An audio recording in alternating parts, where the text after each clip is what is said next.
Hello and welcome to the Red Ash Show. I am Ashish Lal, your host for this podcast. ये podcast बहुत ही special है। India में बहुत सारे spiritual gurus हैं, लेकिन आईआईटी और आईआईएम की डिग्रीज़ के बाद 1997 से पूरी तरह आध्यात्म में लीन होने वाले सिर्फ एक ही गुरु है। Guruji is 70 years old and it's my utmost honor and privilege to have him. Please welcome Guru Jayant Divekar ji. Welcome guru ji. नमस्ते। आपके स्पिरिचुअल हाइट्स के बारे में लाखों और करोड़ों लोगों को पता है, लेकिन हम ये पॉडकास्ट उसके ऊपर नहीं रखेंगे। अच्छा। हम ये पॉडकास्ट रखेंगे आम लोगों के लिए, जो समझ सके कि आपकी जर्नी बचपन से लेके उस मुकाम तक जब आप स्पिरिचुअलिटी की तरफ आगे बढ़े कैसी रही। तो हम शुरुआत करेंगे कि आपका जन्म कहाँ हुआ, आपकी फैमिली कैसी थी एंड सो ऑन। मैं अवश्य बताऊंगा, मगर शुरू में ही मैं बता देना चाहता हूं कि किसी स्पिरिचुअल गुरु के बचपन के बारे में जब लोग जानना चाहते हैं तो उनको एक आशा होती है कि कुछ चमत्कार भरी बातें सुनने को मिलेंगी। तो ऐसी कोई चमत्कार भरी बातें मेरे बचपन में नहीं है या उसके बाद भी नहीं है। किसी आम मिडिल क्लास फैमिली में बच्चे का जैसा जीवन होगा उसी तरह मेरा पहले का जीवन भी था और स्पिरिचुअलिटी शुरू होने के बाद भी मेरा जीवन वैसे ही रहा है। मेरा जन्म पूना में हुआ 1954। मेरे पिताजी तब पूना म्यूनसिपल ट्रांसपोर्ट पीएमटी जिसको कहते हैं उसमें काम करते थे। तो हम पूना में रहते थे, तो शुरू के 2-3 साल मैं पूना में था। उसके बाद मेरे पिताजी ने अपनी नौकरी बदली और वो अहमदनगर ज़िले के पास एक श्री रामपुर करके छोटा सा गांव है, वहाँ पे एक शुगर फैक्ट्री में उन्होंने नौकरी उनको प्राप्त हुई। तो वहाँ पे हम रहते थे। तो मेरा स्कूलिंग शुरुआत का वहाँ पे हुआ। तो वो छोटा सा गांव था, तो वहाँ पे मैं 5वीं कक्षा तक मेरी पढ़ाई वहाँ पे हुई थी।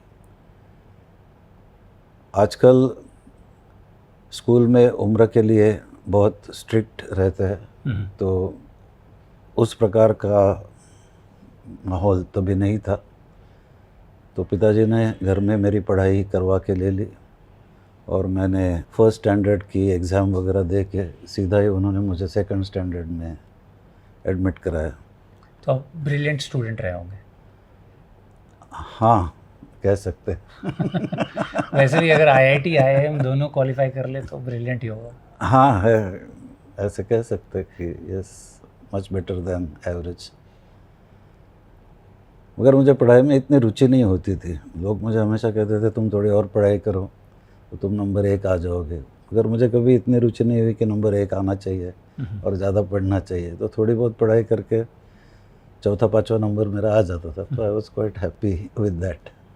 तो फिर उसके बाद मेरे पिताजी ने बम्बई में नौकरी प्राप्त की, तो हम डोंबिवली में रहते थे और उसके बाद अभी मुलुंड में रहते।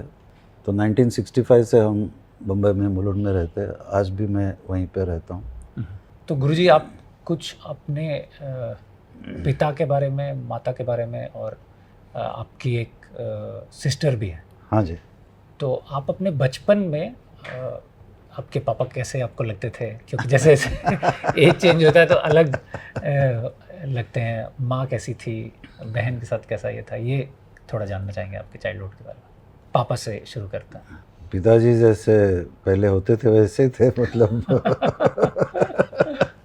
पिताजी is a strict person, suppose to B.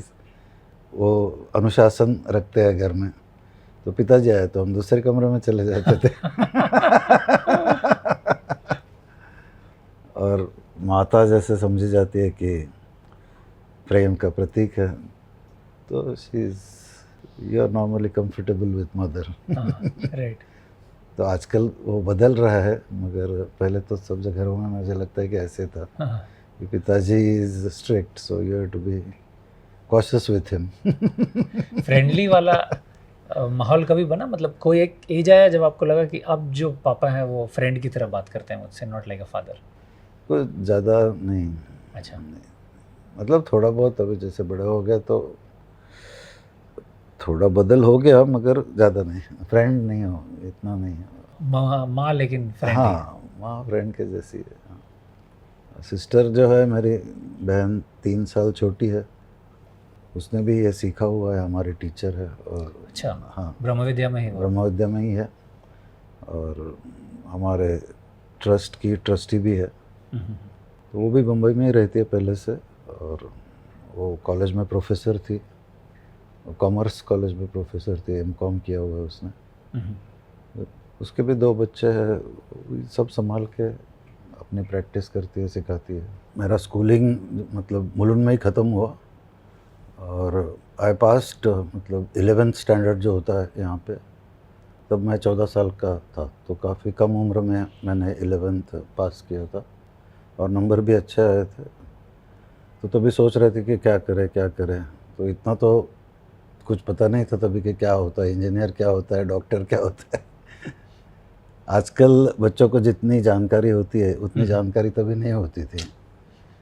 तो फिर भी देखा कि ये बायोलॉजी तो अपने को अच्छा नहीं लगता है, तो डॉक्टर होने से कोई मतलब नहीं, तो इंजीनियरिंग देख लेते हैं, तो उसमें जाते हैं। तो इसलिए तभी फिर इंजीनियरिंग करेंगे तो आईआईटी बड़ा नाम था, उधर जाना चाहिए, तो ठीक है चलो आईआईटी की कोशिश करते हैं। तो इस तरह आईआईटी की कोशिश की, तो पहले साल तो मुझे नहीं मिली एडमिशन, मगर दूसरे अटेम्प्ट में मिल गई। तो तब मैंने टेक्सटाइल टेक्नोलॉजी आईआईटी दिल्ली में ज्वाइन किया। तो 5 साल हॉस्टल में तो बहुत बढ़िया थे। तो आईआईटी दिल्ली में, मैं भी आईआईटी दिल्ली से पढ़ा हूँ। हाँ आपके 30 साल बाद आप हाँ 1971 में आईआईटी दिल्ली गए थे, मैं 2001 में आईआईटी दिल्ली गया था। तो मुझे पता है hostel life, IIT Delhi Yes. का कैंपस, सब कुछ। तो कुछ जानना चाहते हैं आपके हॉस्टल लाइफ के बारे में। बॉयज़ की जो लाइफ होती है उस एज में बहुत डिफरेंट होती है। वो तो बहुत मस्ती होती है, because for so many years you are under control, तो एकदम आप हॉस्टल में चले जाओ, पूरे ही आज़ाद हो जाते हो। तो बहुत मज़ा होता है, बट थोड़ा धीरे धीरे फिर रिस्पॉन्सिबिलिटी आ जाती है। पहले लगता है कि कोई रिस्पॉन्सिबिलिटी नहीं है, फिर अपने आप ही अकेला सब कुछ करना पड़ता है, तो मज़ा बहुत होता है। तो मतलब अभी जो हॉस्टल में रहा है वही समझ सकता है। आप किस हॉस्टल में थे? मैं नीलगिरी हॉस्टल में था। नीलगिरी, मैं विंध्याचल हॉस्टल में था। अच्छा। तो नीलगिरी की कुछ कहानियाँ बताइए, अपने बेस्ट फ्रेंड्स क्या करते थे, कैसा रहता था? कोई आपको बेस्ट फ्रेंड्स याद है उस समय हाँ के? हाँ, बहुत बेस्ट फ्रेंड है, अभी तो ग्रुप भी है हमारे, तो है अभी सब लोग अपने अपने सेटल हो गए।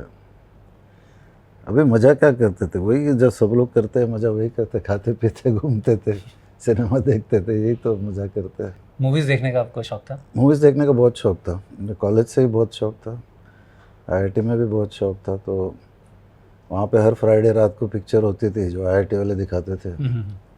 हमारा ओपन एयर थिएटर था बड़ा सा, तो वहाँ पे every Friday movie used to be shown, तो वो देखते थे। फिर सैटरडे संडे हम घूमने निकलते थे, तो भी पिक्चर देखते थे। कहाँ कहाँ पिक्चर देखते थे आप? उस समय कौन कौन से थिएटर्स थे? ज़्यादातर तो आईआईटी के पास में चाणक्य करके अच्छा थिएटर था। हाँ, चाणक्य में मैं भी गया हूँ। हाँ। अभी पता नहीं है कि नहीं। चाणक्यपुरी में, और ज़्यादा करके फिर कैनॉट प्लेस ही जाते थे, क्योंकि कैनॉट प्लेस में 4-5 थिएटर थे, तो कोई ना कोई फिल्म तो मिल ही जाती थी। और फिर बाकी भी घूमने के लिए जगह बहुत थी, होटल वगैरह थे, तो कैनॉट प्लेस में ज़्यादा घूमते थे। बाकी हमारे यहाँ पे स्विमिंग पूल अच्छा था, तो मुझे स्विमिंग बहुत अच्छा लगता है, तो स्विमिंग हर रोज़ करते थे। तो एक्स्ट्रा करिकुलर यही एक्टिविटी थी, बाकी तो ऐसा कोई ख़ास हॉबी नहीं है। और पढ़ाई पे कैसा फोकस था वहाँ जाके? पढ़ाई तो होती रहती है, वो तो करनी पड़ती है। फिर भी टेक्सटाइल टेक्नोलॉजी ऐसा ब्रांच है या ऐसा स्ट्रीम है कि जिसमें मेरे हिसाब से बाकी इंजीनियरिंग से पढ़ाई कम होती है। बाकी इंजीनियरिंग में ज़रा ज़्यादा पढ़ाई करनी पड़ती थी, क्योंकि हमारे जो दोस्त थे जो इलेक्ट्रिकल में थे या केमिकल में थे, वो बहुत काम करते थे। इतना काम हमने कभी नहीं किया, वो लगे रहते थे। तो टेक्सटाइल कंपैरेटिवली वाज ईजियर। और हमारे टेक्सटाइल ब्रांच में क्या था कि हमारा ग्रुप छोटा सा था, 10 लड़कों का था टेक्सटाइल टेक्नोलॉजी का। तो जैसे हमारी मर्जी होती थी, हम प्रोफेसर को बोलते थे आज छुट्टी दे दो। आज हमको ये करना है वो करना है, तो कभी कभी चल जाता था। काफ़ी अच्छे दिन थे, मज़ा आता था। मेरे ख्याल से हॉस्टल में जो भी रहा है उन सबके ऐसा ही एक्सपीरियंस होगा। बिल्कुल, हॉस्टल डेज के बारे में हर कोई बोलता है कि वो बेस्ट डेज है, बल्कि जो हॉस्टल में नहीं रहे हैं उन्होंने बहुत मेजर पार्ट ऑफ लाइफ वो यूथ का वो मिस किया है मुझे लगता है। फिर उसके बाद आईआईटी के बाद आईआईटी से जॉब मिली थी, बॉम्बे डाइंग बड़ी कंपनी है वहाँ पे जॉब मिली थी। तो मुंबई में हाँ, क्योंकि टेक्सटाइल के बारे में भी कुछ पता नहीं था जब ज्वाइन किया था, तो मगर लोगों को पूछा तो बोला कि अच्छा है, टेक्सटाइल की मिल बहुत है बम्बई में, तो बहुत है, आपको कहीं भी नौकरी मिल सकती है, अच्छी नौकरी मिल सकती है, तो ले लिया टेक्सटाइल ने। तो टेक्सटाइल इंजीनियर करता क्या है ये भी मालूम नहीं था जब ज्वाइन किया था तभी कि टेक्सटाइल में होता क्या है। आईआईटी है, चलो नाम अच्छा है तो शुरू कर दिया। तो बॉम्बे डाइंग में ज्वाइन किया था, तो वहाँ पे शिफ्ट की ड्यूटी थी, 3 शिफ्ट में काम करना पड़ता था, 8-8 घंटे की शिफ्ट होती थी। बाकी नॉर्मली कैसे होता है, मतलब जहाँ भी शिफ्ट होती है तो रात की शिफ्ट कम होती है, 7 घंटे की होती है, 12 से 7, मगर यहाँ पे नहीं था, वो सब 8-8 घंटे की तीनों शिफ्ट थी। तो वो बहुत बोर होता था, मतलब तो जब नाइट शिफ्ट होता था तो लोगों को लगता था कि इसको नौकरी नहीं है, तो घर में पड़ा रहता है। जब भी देखो घर में, सुबह भी घर में, शाम को भी घर में, नौकरी वगैरह छूट गई ऐसे लगता है नाइट शिफ्ट में।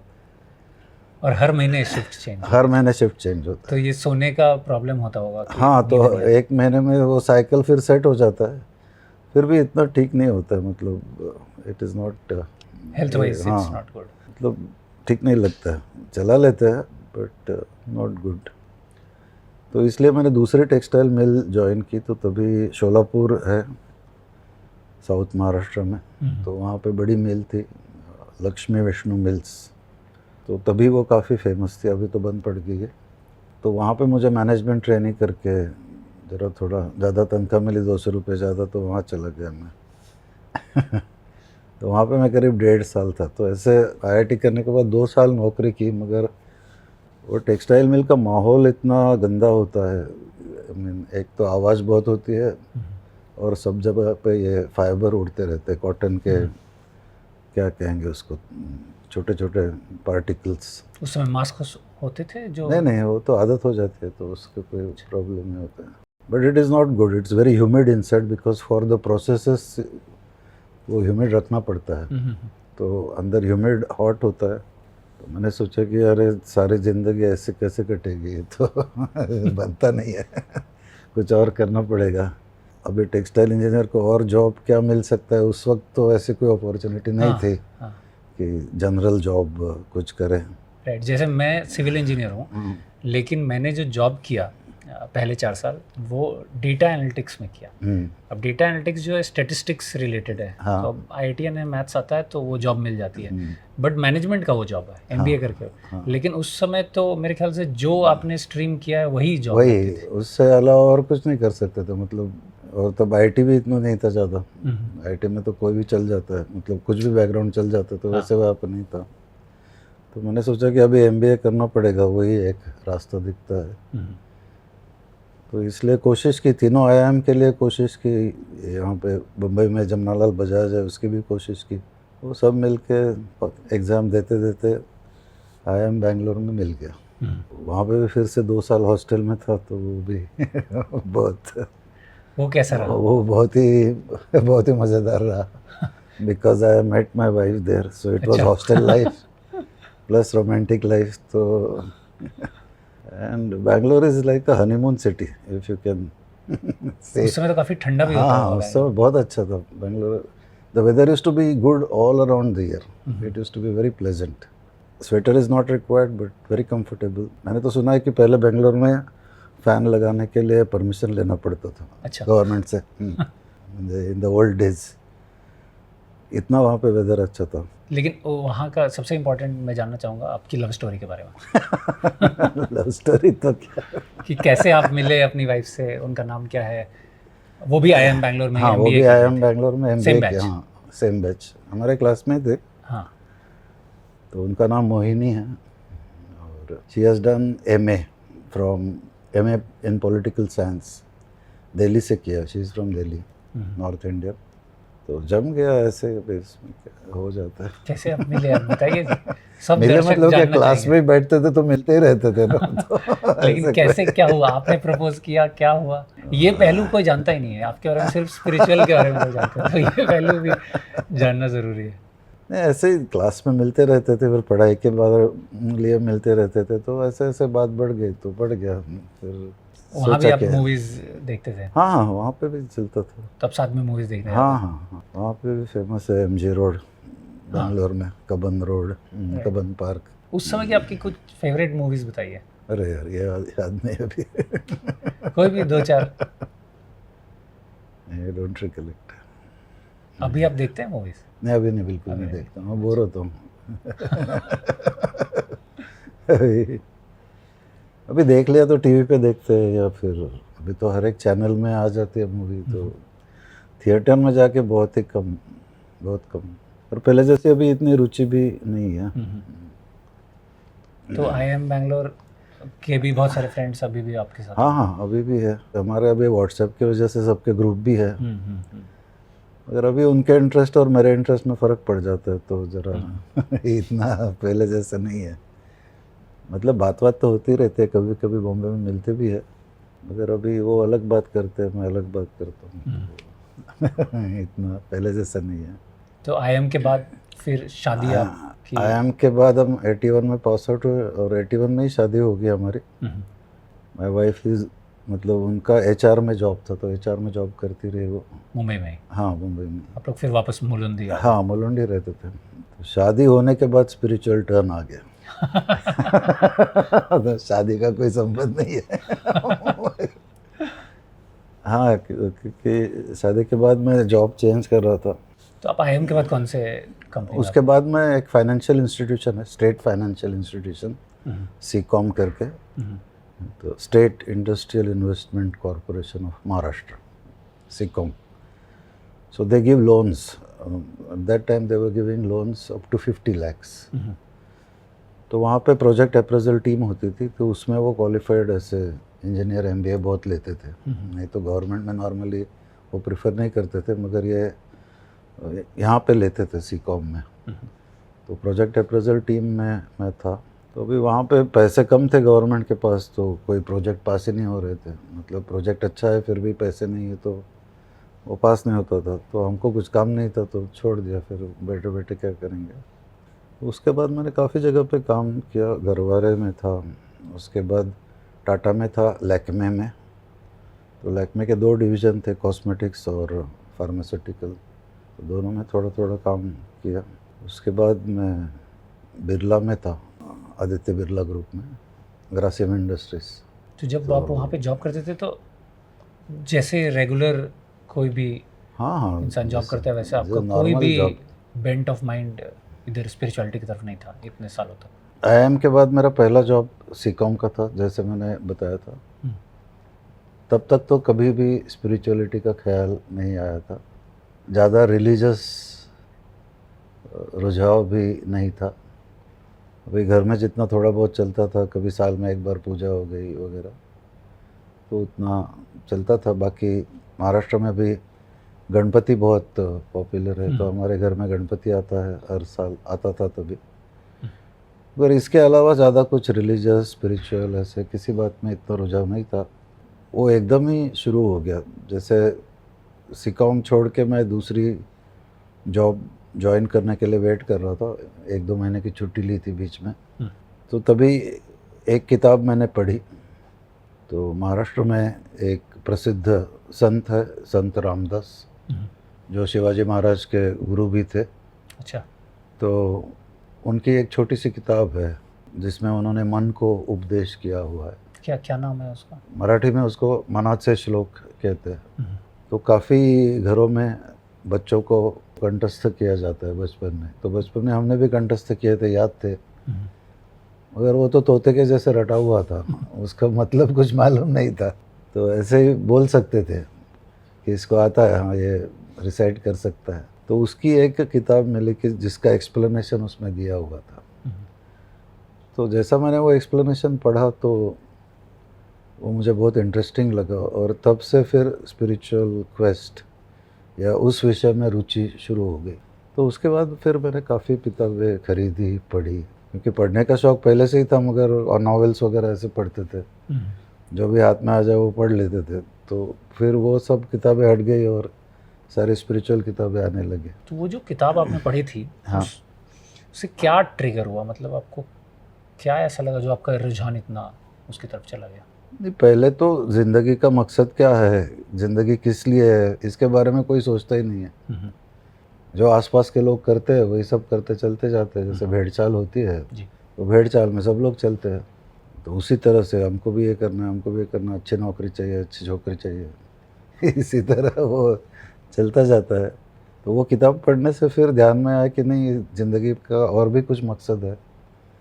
तो परमात्मा की प्राप्ति कहिए या सत्य की प्राप्ति कहिए, आत्मज्ञान कहिए, तो वो मतलब वो एकदम ठीक लगा कि अदरवाइज़ ज़िंदगी का कोई मतलब नहीं है कि आप कितनी भी उछल कूद करो, बाद में तो आप मर जाओगे तो इस उछल कूद का क्या फ़ायदा हुआ, किस लिए किया? तो वो जब भी पढ़ते हैं तभी पता चलता है कि एक ज़िंदगी में कंटिन्यूटी है, और हमें जो भी अनुभव प्राप्त होता है उससे हम सीखते जाते हैं, आगे आगे बढ़ते जाते हैं। तो अंतिम अनुभव यही है कि हम परमात्मा के साथ एक है, परमात्मा हम में है, हम परमात्मा में हैं। तो ये सडनली दिस मेड सेंस। नहीं तो बाकी जैसे लोगों को लगता है ज़िंदगी का मतलब यही है पैसे कमाओ, मज़ा करो, दैट इज़ द मेन, और तो कोई ज़्यादा किसी का मकसद नहीं होता है। तो वो किताब पढ़ के समझ लीजिए कि वो अंदर से ही जागृत हो गया। तो और किताबें पढ़ी फिर, तो अभी गीता के पास तो हर कोई पहुंच ही जाता है जो भी। तो गीता में भी मराठी में संत ज्ञानेश्वर करके हो गया, तो उनकी किताब बहुत प्रसिद्ध है ज्ञानेश्वरी, तो वो मैं पढ़ता था। और उस वक्त स्वामी चिन्मयानंद जी थे, तो उनके लेक्चर मुझे काफ़ी अच्छे लगते थे। तो इस तरह मतलब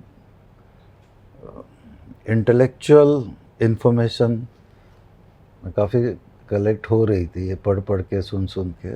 मगर वो करते करते लगा कि इससे तो हम अनुभूति की तरफ तो नहीं जा रहे। तो पढ़ पढ़ के ठीक है, समझ गया, मान्यता भी हो गई कि ये ठीक लग रहा है, इस दिशा में जाना चाहिए। मगर कैसे जाए, मुझे अनुभव कैसे होगा या मुझे अनुभूति कैसे होगी? तो मैं सोच रहा था कि कौन सी साधना पद्धति से मतलब अपनाएं। तो इसके मतलब इस खोज में मैं चिन्मयानंद जी का एक कैंप होता था, उनका मेडिटेशन कैंप, तो हिमालय में वो कैंप में भी गया था 10 दिन। तो वहाँ पे वो मेडिटेशन वगैरह सिखाते थे, मगर मुझे इतना कोई ज़्यादा मतलब रुचि नहीं उत्पन्न हुई वो जो सिखाते थे।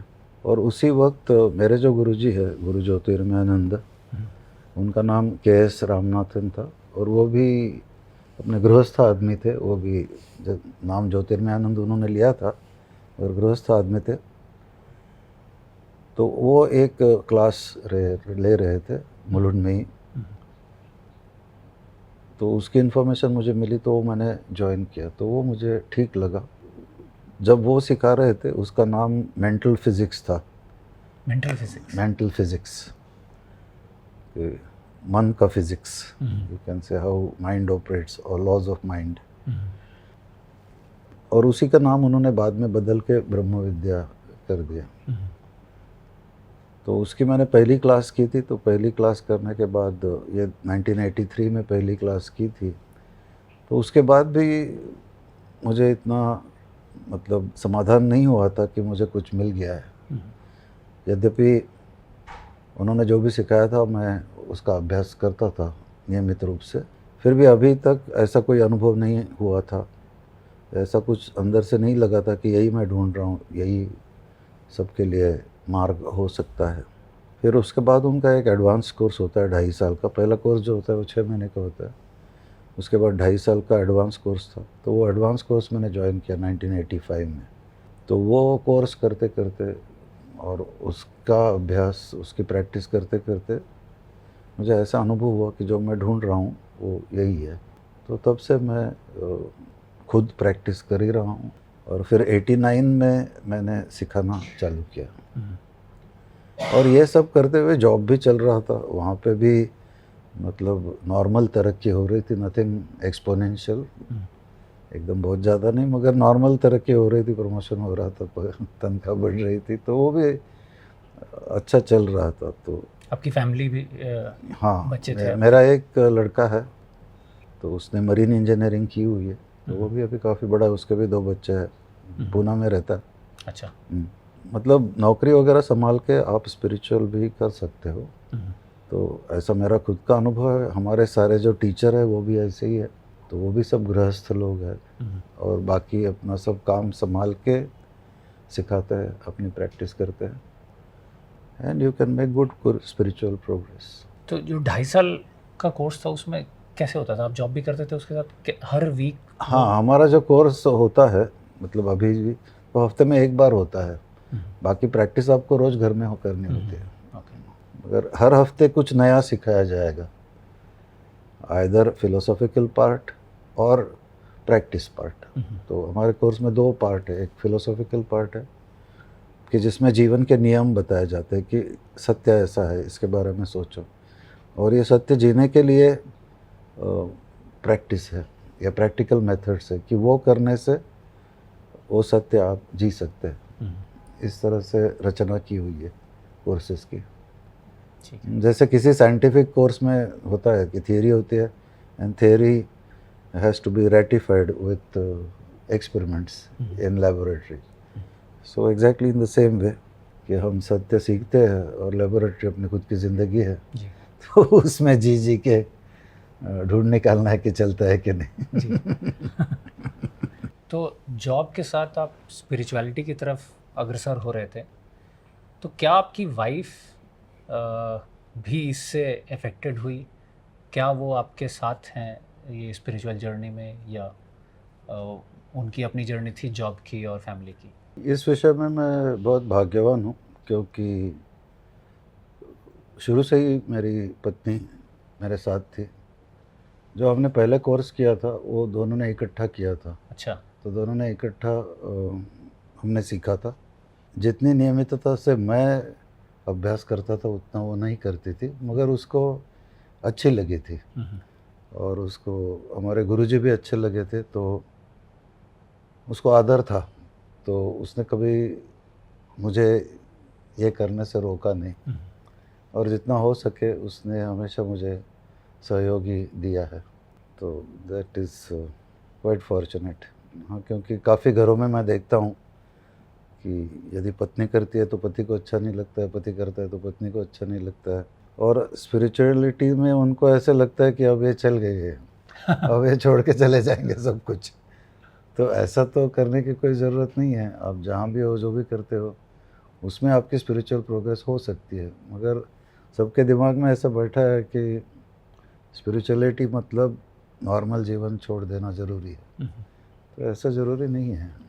तो अगर कोई जॉब कर रहा है नॉर्मल, उसके साथ कैसे कोई स्पिरिचुअलिटी को अपनी लाइफ में ला सकता है? ये पॉसिबिलिटी है या नहीं? क्योंकि मैंने देखा है लोग क्या करते हैं कि अगर स्पिरिचुअल थोड़ा रहते भी, जैसे रिलीजियस, तो मंदिर जाके एक अलग ही रूप होता है, they wear a different hat, and फिर बिजनेस या जॉब करते हैं, they wear a different hat. तो ऐसा लगता है कि इन दोनों का कोई मिलाप नहीं है, दोनों दो अलग व्यक्ति हैं।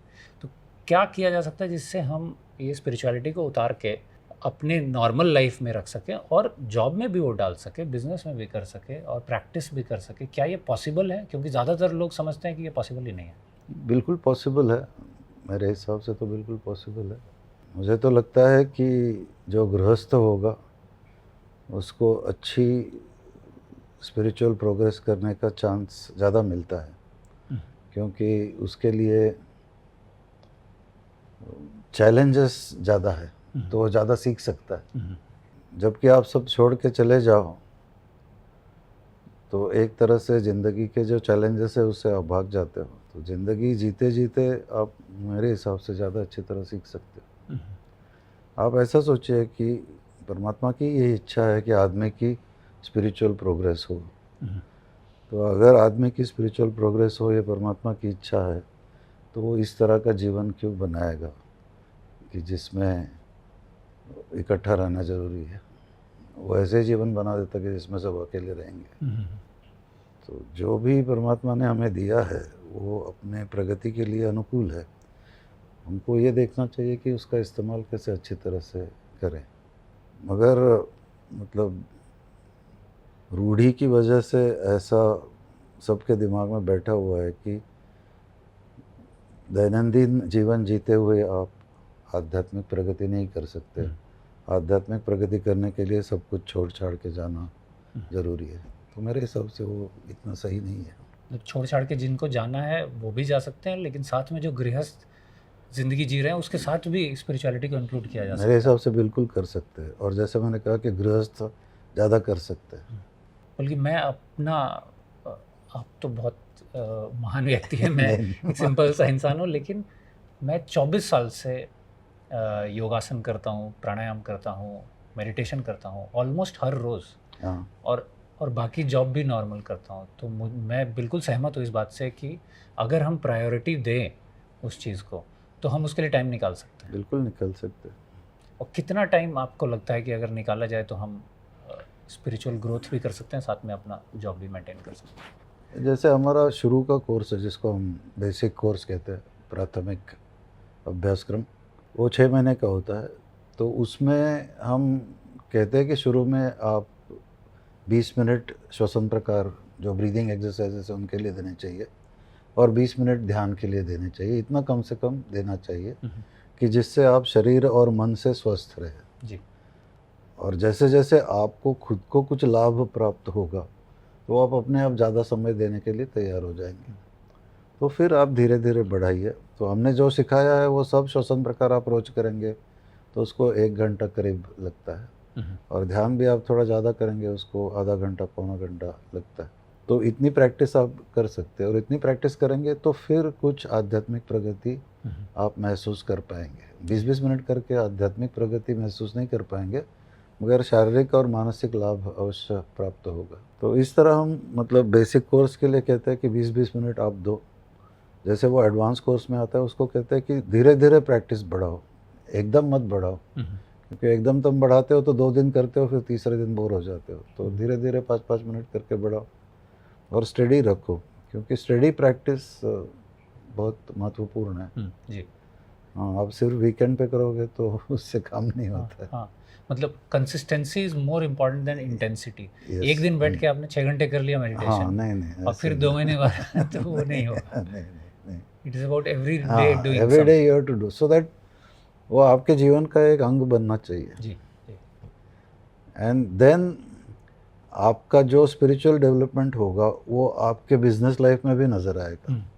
उधर भी आपका व्यवहार बदल जाएगा। जी। ब्रह्म विद्या के वेबसाइट पे मैं गया था तो मैंने ये भी देखा था कि वहाँ पे फ्री मेडिटेशन सेशंस हैं 3 जो कि फ्री में दिए जाते हैं, और ऑनलाइन या ऑफलाइन भी कर सकते हैं। राइट। तो लोगों को इसके बारे में थोड़ा बहुत पता चले इसलिए एक तो हम फ्री इंट्रोडक्टरी लेक्चर देते हैं। वो करीब आधे घंटे से लेके 1 घंटे तक का हो सकता है, जिसमें ब्रह्म विद्या क्या है, उसका क्या लाभ हो सकता है, ये हम पूरी तरह समझाते हैं। जो दर्शक होंगे, सुनने वाले होंगे, उनके कोई प्रश्न होंगे तो उनके उत्तर भी देते हैं। तो इस तरह से पूरा समझाते कि क्या है, आप क्या सीखेंगे, क्या लाभ होगा, और फिर उसके बाद वो कोर्स ज्वाइन कर सकते हैं। उसमें भी अभी मेडिटेशन में लोगों की रुचि बढ़ रही है। जैसे स्ट्रेस बढ़ रहा है, ज़िंदगी में तकलीफ़ बढ़ रही है, तो मेडिटेशन की रुचि बढ़ रही है, तो अच्छी बात है। तो 3 हम सेशन लेते हैं जिसमें हम थोड़ा सा सिखाते हैं। कहने के बदले मैं कहूँगा कि हम थोड़ा सा मेडिटेशन करवाते हैं उनसे 20-20 मिनट, 3 सेशन लेते हैं।